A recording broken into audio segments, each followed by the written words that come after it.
I can't assure you, you're talking about Panama and Greenland. No, I can't assure you on either of those two. But I can say this, we need them for economic security.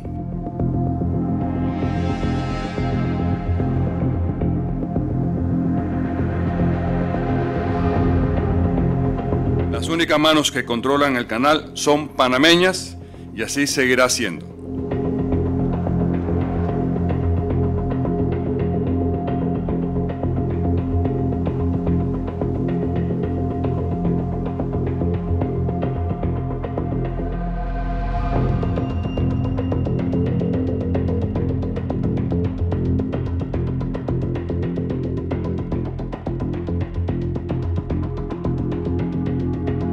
Der er grund til at glæde sig over den stigende amerikanske interesse, men det bliver nødt til at foregå på en måde, der er respektfuld over for det grønlandske folk, og vi bliver nødt til at kunne samarbejde på den måde, vi plejer at gøre det, blandt andet i NATO-sammenhæng og i andre internationale fora.